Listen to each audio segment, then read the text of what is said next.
saludar, y vamos a cambiar de tema si me permite, pero no le vamos a bajar la intensidad porque se vienen también temas que van a dejar la víbora chillando. Déjeme saludar a la doctora en antropología y profesora de la UNAM, Elisa Godínez, a quien le agradezco que llegue a este espacio para hablar sin censura. Querida Elisa, te mando un abrazo, buenas noches. Querido Vicente, ¿cómo estás? Con muchísimo gusto siempre de estar contigo y tu maravillosa familia sin censura. Pues mientras hacemos cobertura de Genaro García Luna y el juicio en su contra, también estamos al pendiente pues de estos esfuerzos opositores, ya abiertamente opositores, de Lorenzo Córdoba y de Ciro Murayama, que queda claro de qué lado de la historia están, de qué lado de la mesa están. Dice Lorenzo Córdoba que la autonomía, a ver si lo tengo por aquí, la autonomía del INE es la defensa de una conquista democrática. Lorenzo Córdoba sigue insistiendo en que este plan B, incluso el plan B del presidente Andrés Manuel López Obrador de reforma electoral, pone en riesgo los resultados electorales del 2024. ¿Cómo ves, mi querida Elisa, el caso de Lorenzo Córdoba y Ciro Murayama?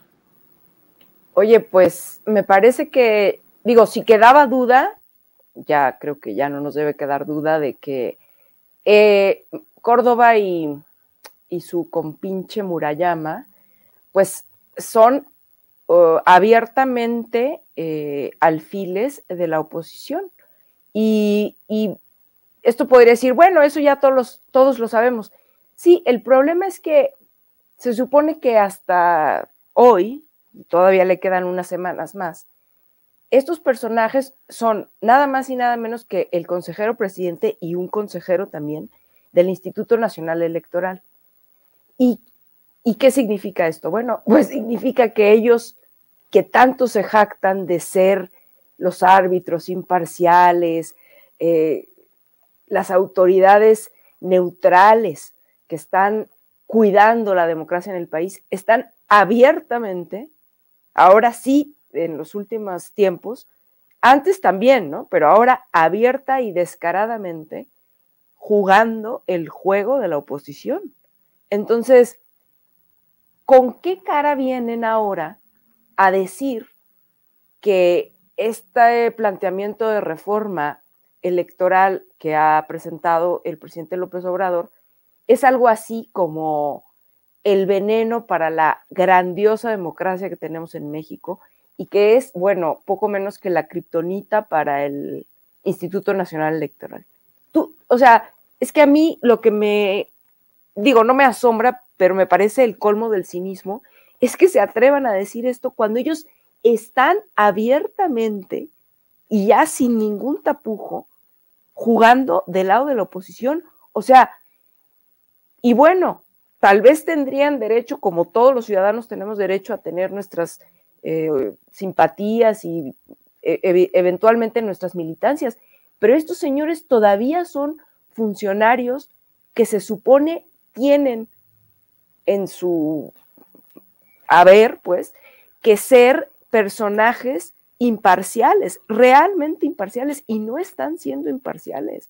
Entonces, yo creo que además de lo ridículo que se ven, me parece que está mostrándose el verdadero rostro de estas instituciones como el INE y especialmente de toda una camarilla de personajes que vivieron durante décadas de un discurso, que fue el discurso de la transición a la democracia en México. Y bueno, han decidido esto y por supuesto que les parece que una reforma como la que está planteando el presidente atenta contra la institución, porque considera que la institución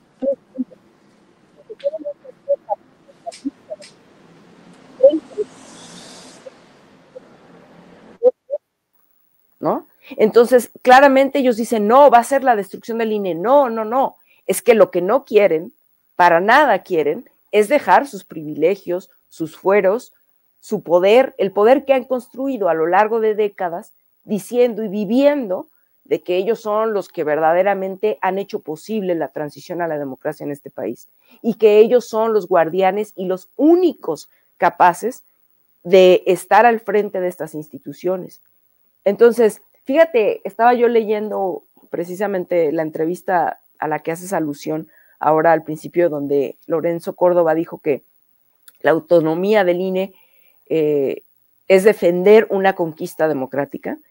En esa misma entrevista, él dice una frase hablando de su trabajo en el INE y dice, trabajar en el INE no es una chamba, es una causa.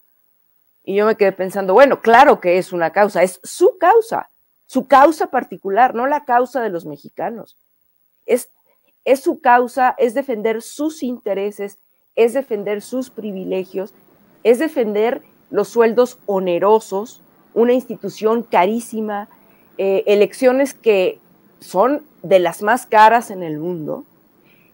E insisto, todo esto auspiciado, cobijado y fundamentado en el hecho de que ellos se sienten los herederos de esta supuesta transición a la democracia, ¿no? Que ellos, sobre todo el momento como culminante o el momento estelar de ese proceso de transición a la democracia, lo ubican en el año 2000, cuando por fin perdió el Partido Revolucionario Institucional la presidencia de México después de muchas décadas. Como si la llegada de un personaje como Fox, que vaya, ya lo hemos visto 20 años después, hemos visto la calidad, la calaña de los gobiernos del PAN, ¿no? Pero que además de eso nada más fue un cambio de partido, fue una alternancia de partido, no fue una transición a la democracia como realmente requería el país y como realmente son las transiciones a la democracia en otras latitudes. Entonces, bueno. Y en esta campaña hay muchas mentiras, por eso también hay que rescatar las declaraciones del secretario de Gobernación, Adán Augusto López Hernández, que habla precisamente de esas mentiras y busca alertar a la ciudadanía.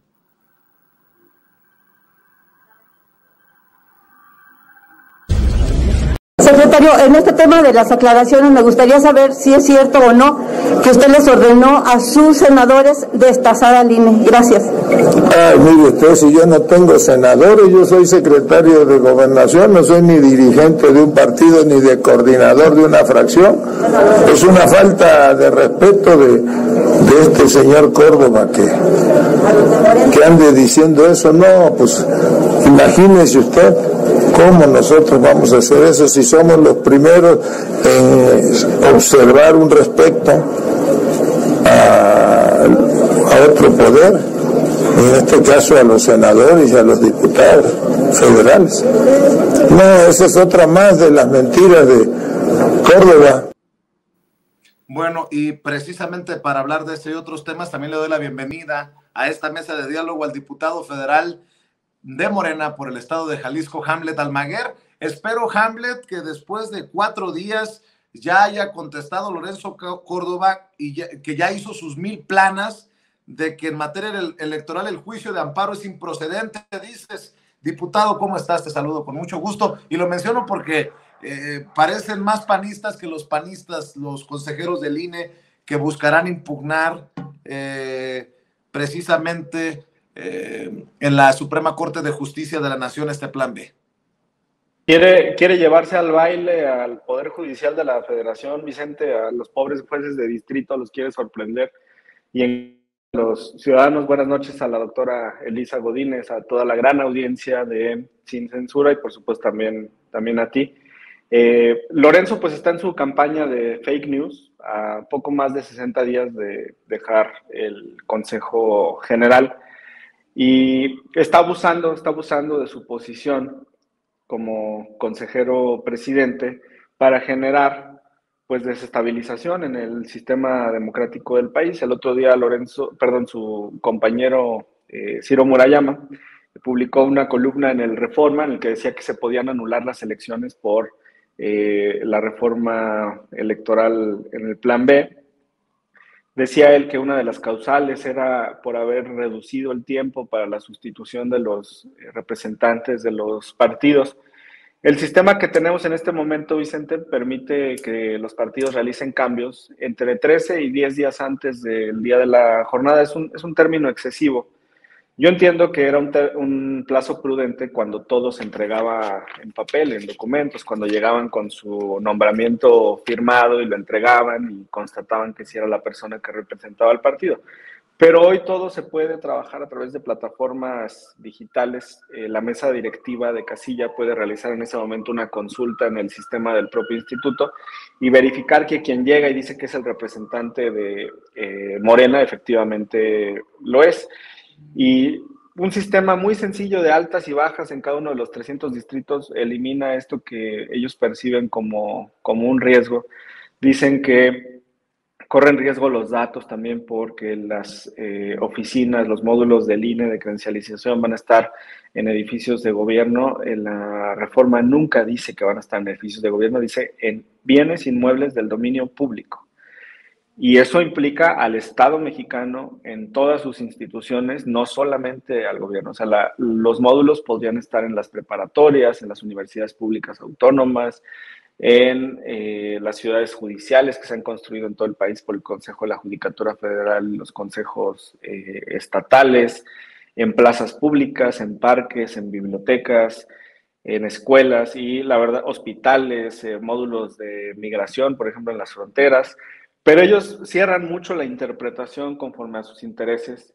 Se quejan, por ejemplo, ahora de que nuestros paisanos puedan votar con la matrícula consular, pero ellos no han hecho nada por permitir el voto en el extranjero.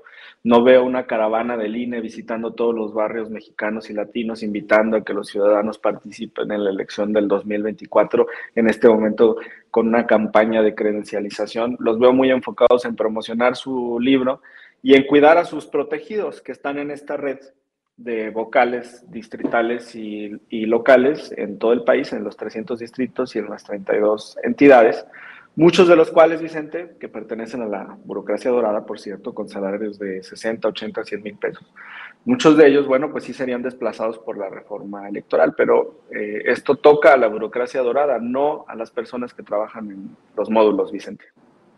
Así es, estaba viendo, si me permites hacer referencia, querida Elisa, a un tuit que tú publicas sobre las declaraciones de Gustavo Petro, el presidente de Colombia.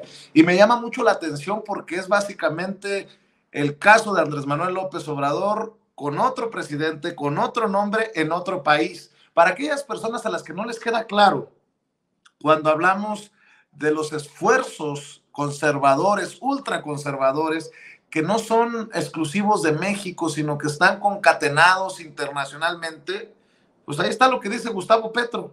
Soy tolerante con las críticas de los medios del establecimiento, o sea, los medios tradicionales, los medios corporativos, pero tengo todo el derecho a defenderme y a defender el programa del gobierno por el que las mayorías de la sociedad votaron. Pues si no me dicen que es de Petro, hubiera dicho es Andrés Manuel López Obrador en una mañanera, Lisa.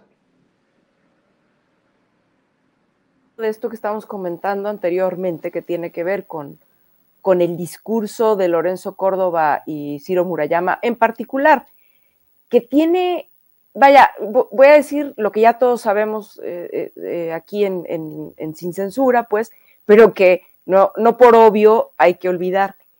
Es que estos discursos de, por ejemplo, ¿no? de Córdoba y Murayama, que dicen que el INE se va a destruir, que van a acabar con la democracia, que están en riesgo las elecciones. O sea, toda esta construcción de un discurso está basado, por supuesto, en mentiras, que ya es de suyo escandaloso. Pero el problema en México, como en muchos países de América Latina, es el papel de los medios tradicionales de información. Tradicionales corporativos, me refiero, ¿no?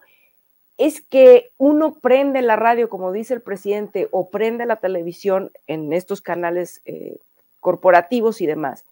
Y claro, lo único que uno escucha es repetido eso, permanentemente.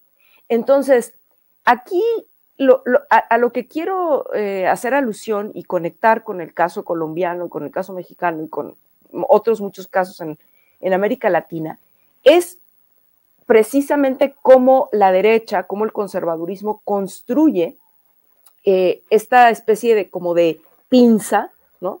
Por un lado, estos medios de comunicación que repiten toda esta narrativa basada en mentiras, en exageraciones, en falsedades, en creación de pánicos, ¿no? Aunque no sean propiamente el pánico común, sí es una especie de pánico. O sea, había que ver la marcha de noviembre cuando salieron a decir que el INE no se toca. Y digo, más allá de cualquier otra cosa, era muy triste ver que un montón de gente que fue a la marcha decía, es que nos van a quitar la credencial de elector y entonces después, ¿cómo vamos a, por ejemplo, cobrar? ¿Cómo nos vamos a identificar? O sea, esa tergiversación, al final, en este caso, tal vez pareciera que no es un pánico, pero son formas, digamos, de asustar a la gente con base en mentiras. Entonces, una pinza son estos medios de comunicación y la otra pinza tiene que ver con todo este conjunto de medidas para judicializar las confrontaciones políticas y que tiene que ver con los llamados lawfares, ¿no? Con estas guerras legales y las artimañas que también se construyen por la vía legal para quitar candidaturas, para quitar presidentes, como lo estamos viendo en Perú, ¿no? Como los casos donde se acusa, por ejemplo, bueno, ese caso ya es viejo en Brasil, el famoso Lavallato, por el cual, bueno, hasta el propio presidente Lula estuvo encarcelado, por el que también, digamos, no de modo tan directo, pero también involucrado, quitaron a Dilma Rousseff, le hicieron juicio,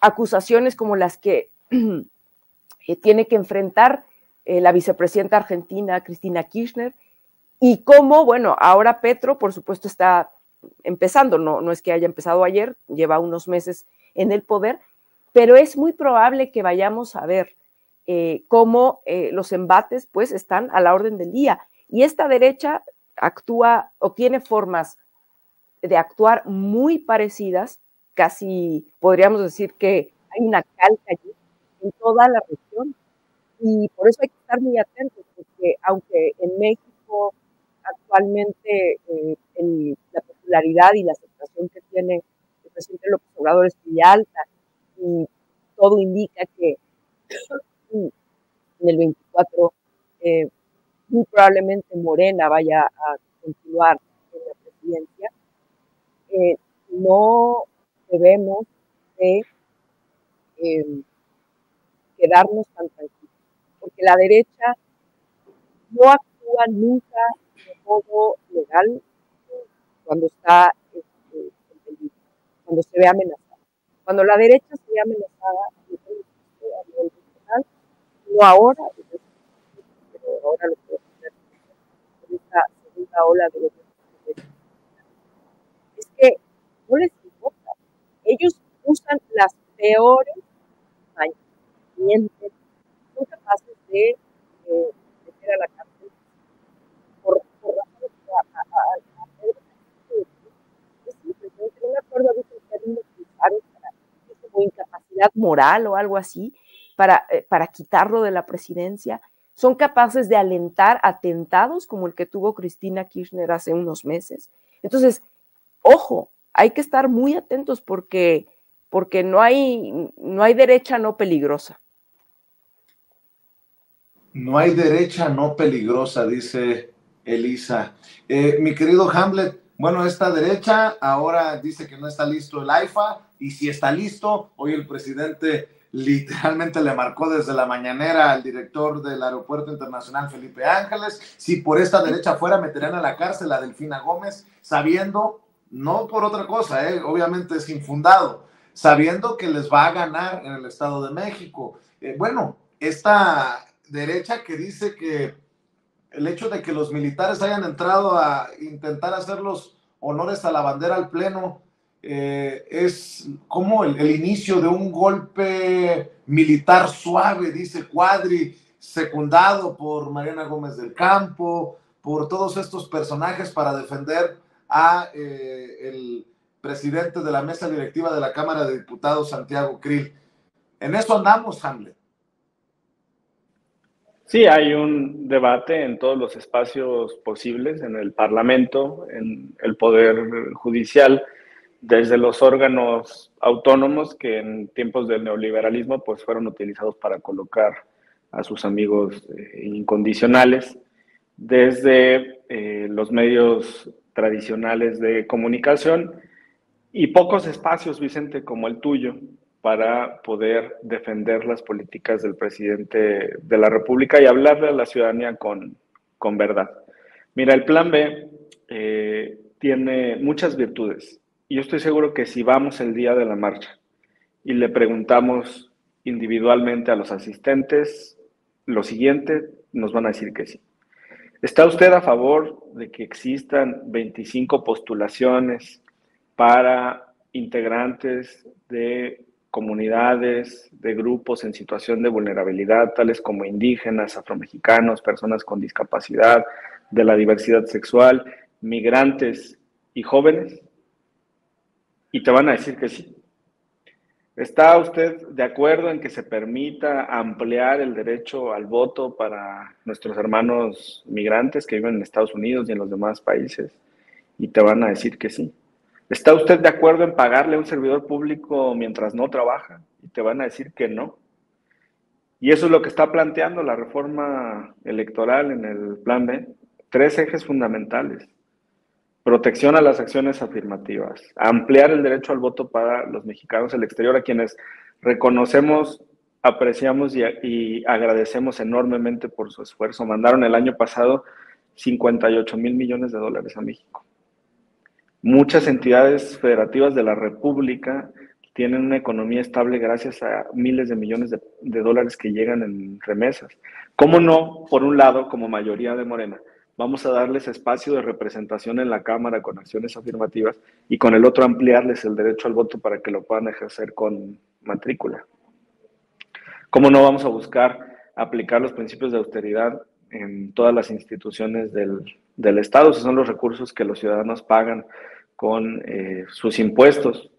Entonces, si hacemos una encuesta como la que se dio de ENCOL, de Parametría, la propia del Instituto Nacional Electoral sobre los ejes del Plan B, vamos a encontrar un respaldo mayoritario. El problema es el engaño y la desinformación. Ojalá que la Suprema Corte, el Consejo de la Judicatura Federal, el Poder Judicial como institución informen a la ciudadanía, porque si no, sí hay un riesgo de saturación. Hay muchos juicios importantes, hay en el país pues violaciones a los derechos humanos que se resuelven a través del juicio de amparo. Y si la ciudadanía cae en este engaño de Lorenzo Córdoba y presenta cientos o miles de amparos, lo único que va a suceder es que van a entorpecer el funcionamiento del Poder Judicial en cosas que de verdad importan y lastiman en el país.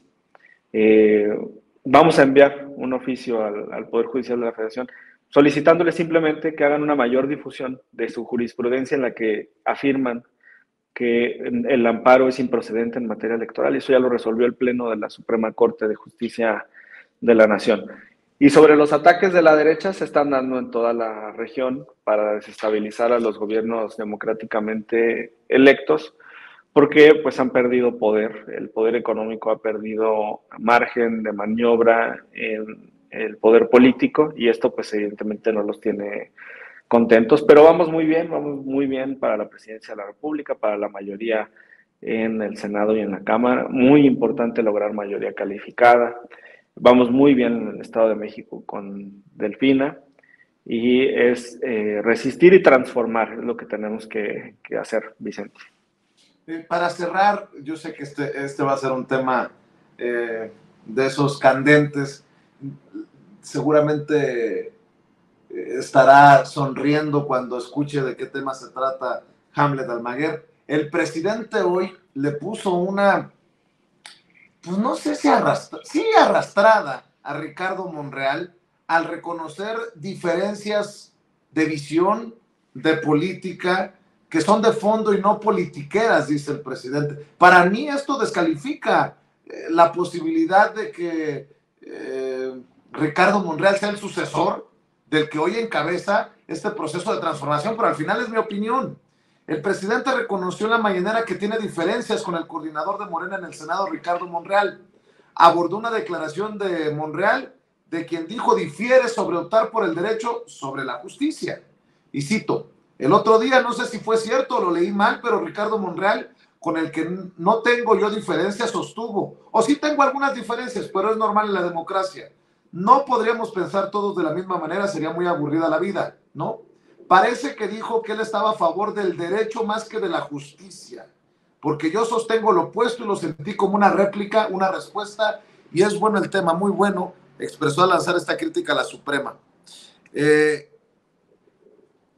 La verdad que es una diferencia de fondo, y que en su momento pensé que Ricardo Monreal la estaba explotando para de alguna manera marcar diferencias con el presidente, y hoy el presidente regresa y dice, pues sí, pero las diferencias son de fondo, no politiqueras. Ahí se las dejo de tarea, entendió el que entendió. ¿Qué piensas tú, Elisa? ¿Qué te digo? Bueno, mira, en lo personal, a mí me parece que, bueno, que Monreal ha sido muy elocuente en su manera de proceder, en el sentido de que dice querer estar en el proyecto de la Cuarta Transformación, dice querer seguir en el proyecto de la Cuarta Transformación, pero todas sus acciones van en sentido contrario. Entonces, no me sorprende en absoluto que el presidente se refiera a él marcando precisamente esta diferencia. Y por cierto que no es una diferencia menor, ¿no? Porque no es cualquier diferencia a la que hace alusión el presidente. Él siempre insiste en esta distinción entre la justicia y la ley o el derecho, ¿no? Y creo que en un país como este, donde hace tanta falta el ejercicio de la justicia real, donde hay tantas deudas en ese sentido, donde hay tanta impunidad, pues no es menor que el presidente diga que tiene esta diferencia con Ricardo Monreal. Ahora, a mí me daría pena, seguramente en la mañana Ricardo Monreal ha de haber escupido su café o se le atragantó el desayuno que estaba tomando, no lo sé, ¿verdad? Porque pues ya para que el presidente le aventara un calambre así, bueno, así lo considero yo, desde esa perspectiva, pues no debe caerle bien, ¿verdad? Pero bueno, hay que recordar, y así es como un poco es la imagen que tengo de Monreal. En parte él ha construido estas ganas de distinguirse como, bueno, quiere ser corcholata y tal, pero su discurso está basado sobre todo en ser como moderado, ¿no? En buscar el guiño siempre, no solo de la oposición, sino de ciertos sectores, digamos, no tan marcadamente 4T o tal, y entonces él busca ahí quiere abrevar, ahí quiere encontrar eco. Y a mí, insisto, ya lo había comentado alguna otra vez en tu espacio, y creo que su jugada va por ahí, es tal vez querer capitalizar a este electorado clase mediero, más moderado, incluso que tiene más diferencias o hasta probablemente, como le llaman ahora, que se dicen decepcionados de haber votado por la 4T y no sé qué. Entonces creo que por ahí está queriendo cazar eso, porque tal vez es para lo único que le alcanza, no para hacer, por supuesto, la corcholata presidencial, sino muy probablemente, como te digo que lo he comentado aquí, quiera buscar ser jefe de gobierno, pero pues del plato a la boca se cae la sopa y todavía falta mucho para eso.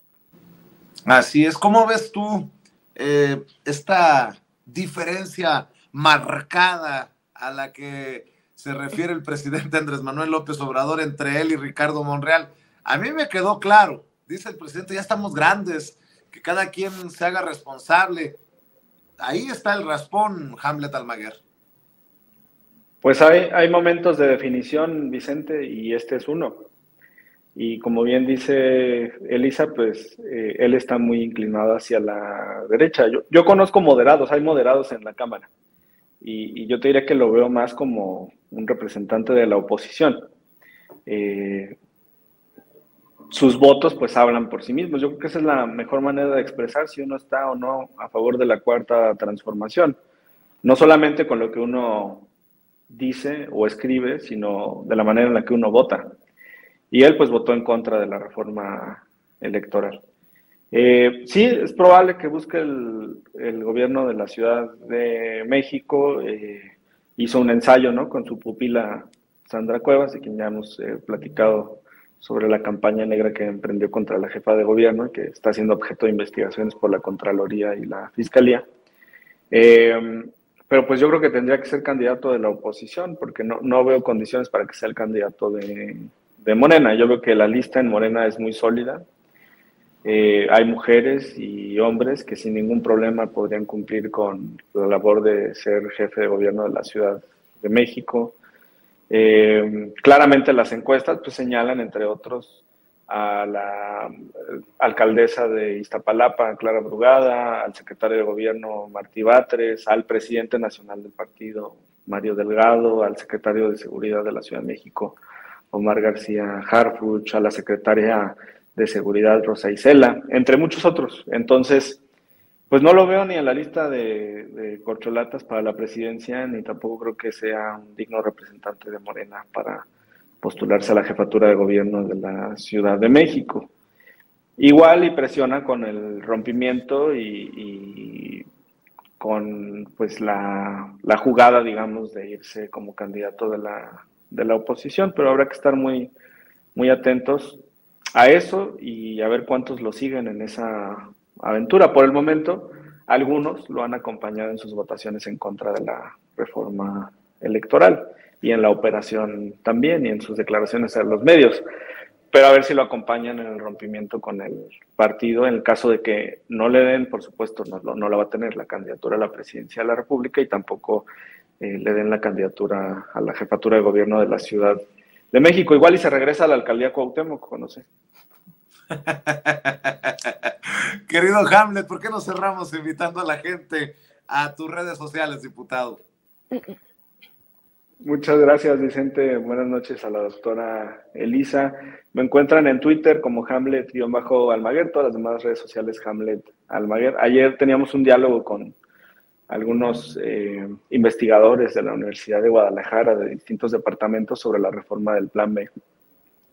Y la doctora Eva, no recuerdo ahora su apellido, te lo voy a mandar por mensaje, nos decía que siempre hay una resistencia de lo instituido contra lo instituyente.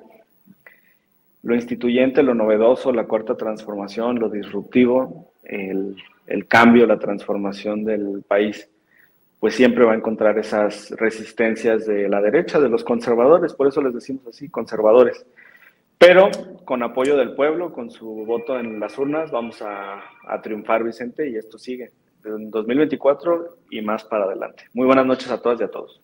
Gracias, Hamlet. Elisa, cerramos con tus redes sociales. Bueno, antes de eso, les quiero dar un saludo especial a tu audiencia, siempre tan aguerrida, tan buena onda. Un abrazo al diputado Hamlet y, por supuesto, a ti un abrazo y muchos saludos, querido Vicente. Y bueno, ahí me encuentran en Twitter dando lata. Mi Twitter es @tdetoño A3NSIT, Tanit. Y pues me va a dar gusto saludarlos por ahí. Claro que sí. Te mando un abrazo, Elisa. Te mando un abrazo, Hamlet. Que pasen excelente noche. Cuídense. Descansen. Luego. Amigos, amigas, regresamos en breve.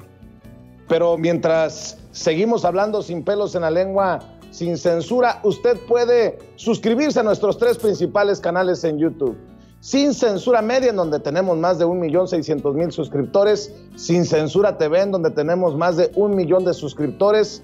Y en Sin Censura Presenta, en donde queremos llegar muy pronto a los 100,000 suscriptores. Si usted ya está inscrito en Sin Censura Media, suscríbase en Sin Censura TV. Si ya está suscrito en Sin Censura TV y Sin Censura Media, suscríbase a Sin Censura Presenta. Recuerde que es gratis, no tiene que sacar un solo centavo de su bolsillo para apoyarnos. Dele clic en la campanita para que los señores y señoras de YouTube envíen las notificaciones cuando estemos transmitiendo en vivo y en directo o estemos subiendo videos. También nos puede seguir en Twitter en @Vicente Serrano y hasta en Instagram. Ojo, también estamos en Instagram. Son nuestras redes sociales y con el apoyo de ustedes seguimos creciendo, porque con ustedes todo, sin ustedes nada.